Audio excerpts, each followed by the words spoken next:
Burberry isn't just a fashion brand.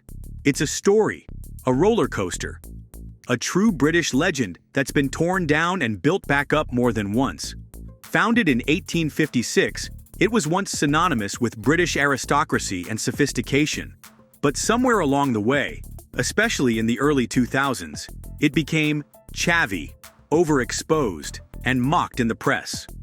Fast forward to today, and Burberry is right back in the fashion game with fresh energy, sleek designs, and major star power. In this video, we will dive into the many lives of Burberry and see how this British icon mastered the art of reinvention. Before we continue to our video, make sure to smash the like button, subscribe to our channel, and hit the bell icon to never miss any of our future uploads. Now, let's get started. The birth of Burberry, where function met prestige. Let's rewind to 1856. A young draper named Thomas Burberry opened a small shop in Basingstoke, England. His goal? To create outerwear that could handle the British weather. And boy, did he deliver. In 1879, he invented gabardine, a tightly woven, waterproof fabric that changed outerwear forever. This was a game changer. By the time World War I rolled around, Burberry was already a trusted name, and they were commissioned to design the trench coat. Yes, the trench coat. It wasn't just a stylish piece, it was practical, durable, and military approved. British officers wore it with pride, and soon after, civilians started wearing it too. That's how it went from a battlefield essential to a fashion must-have. From royal warrants to Hollywood glamour. Burberry didn't stop at function. It evolved into full-blown fashion. In 1955, the brand received its first royal warrant from Queen Elizabeth II, and later from Prince Charles. That's like getting the official stamp of elegance from the royal family. But the real charm came when Hollywood caught on. In classic films like Casablanca, Humphrey Bogart made the trench coat look cool, mysterious, and effortlessly classy. Then, Audrey Hepburn in Breakfast at Tiffany's added a dose of elegance and romance to the Burberry mystique. Suddenly, it wasn't just outerwear. It was iconic. The Burberry check, introduced in the 1920s as a trench lining, became a status symbol in its own right. Everyone who was someone either owned a Burberry piece or wanted to. The Burberry check, how a pattern took over the world. Let's talk about that unmistakable Burberry check. Camel, black, white, and red intersecting in perfect harmony. Originally, it was just the lining of the trench coat. But by the 70s and 80s, it began appearing on scarves, bags, and umbrellas.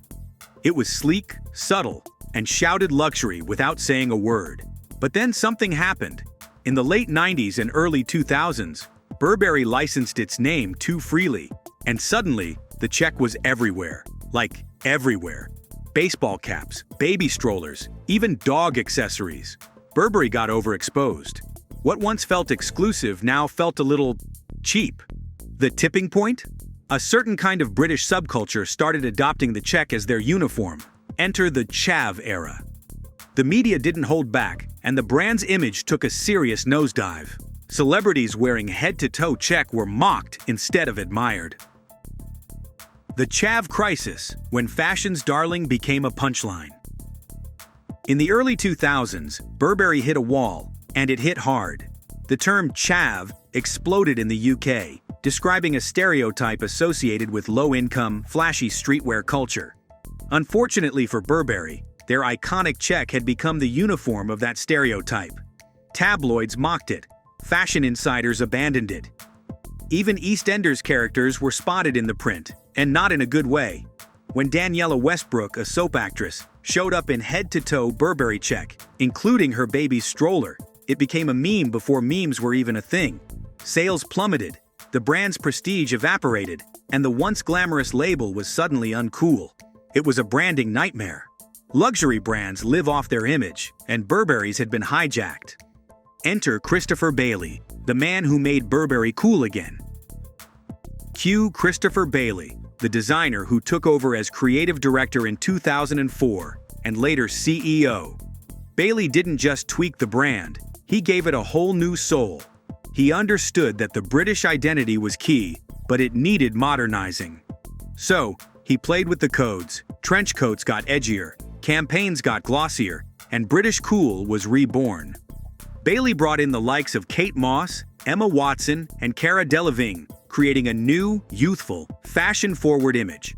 He also pioneered Burberry's digital presence, live streaming runway shows and embracing social media before most luxury brands even knew what hashtags were.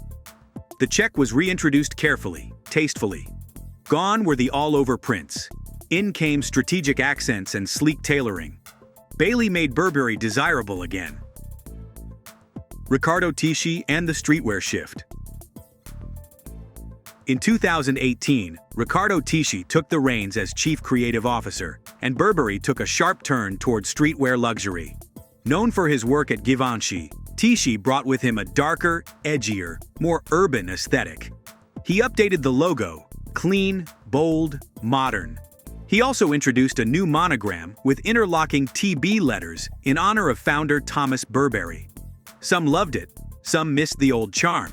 But no one could deny Burberry was once again reinventing itself. Tisci collaborated with artists like Peter Saville and leaned heavily into Instagram culture, targeting a younger global audience. The brand flirted with sneaker drops, oversized hoodies, and gender-fluid pieces. It wasn't classic Burberry, but maybe that was the point. While some die-hard fans were unsure about the shift, Tisci helped Burberry break into new markets and reconnect with fashion-forward millennials and Gen Z. TikTok, Gen Z, and the unexpected comeback. Who would have guessed that TikTok would help bring Burberry back into the spotlight? Yet here we are. With the rise of fashion influencers and "Get Ready With Me" videos, the brand started popping up all over feeds. TikTokers praised vintage Burberry trench coats and styled them in ultra-modern ways. The nostalgia wave hit hard, and Burberry was ready for it. The resurgence of Y2K fashion made people curious about early 2000s Burberry too, just with better taste this time around. Some users even embraced the chav aesthetic in a campy, self-aware way, turning a past insult into a fashion statement. The internet loves irony, and Burberry's check became cool again. This new wave of exposure wasn't controlled, but it was surprisingly beneficial. Burberry found itself in the middle of a grassroots-style revival, one that didn't rely solely on marketing teams. This was Gen Z giving the brand their own stamp of approval, and that kind of endorsement is priceless. Daniel Lee's vision, back to heritage with a twist. In 2022, Daniel Lee stepped in as the new creative director, and with him came a return to roots. Lee, known for reviving Bottega Veneta with bold design and quiet luxury, brought fresh eyes to Burberry. His mission? To reconnect the brand with its British DNA, but with edge and flair. His first campaign was all about British identity, from country roads to city streets, tea to trench coats. But make no mistake, this wasn't nostalgia for nostalgia's sake. Lee played with proportions, fabrics, and unexpected color combos. He brought back the equestrian knight logo, dusted off, and reimagined for a new era. His shows were moody, romantic, and defiantly British. There was pride, there was attitude, and there was that quiet confidence that Burberry had been missing. Celebrity influence, Burberry on red carpets and street corners. If there's one thing that keeps fashion brands alive, it's celebrity endorsement. And Burberry has played this card masterfully. From Naomi Campbell and Rosie Huntington-Whiteley to Kendall Jenner, Rihanna, and Stormzy, the brand has stayed in the spotlight. Remember when Gigi Hadid walked the Burberry runway in a bold, deconstructed trench? That wasn't just fashion, it was a moment. And let's not forget the Met Gala, where Burberry always shows up with bold, show-stopping looks. Celebs make Burberry feel current. Their influence drives trends, boosts online chatter, and keeps the brand culturally relevant. It's all about who's wearing it, how they wear it, and when. In Burberry's case, the right faces have kept it thriving, both on red carpets and on social media grids. Hope you guys enjoyed our video. Make sure to subscribe to our channel and hit the bell icon for more videos. Thanks for watching and have a wonderful day.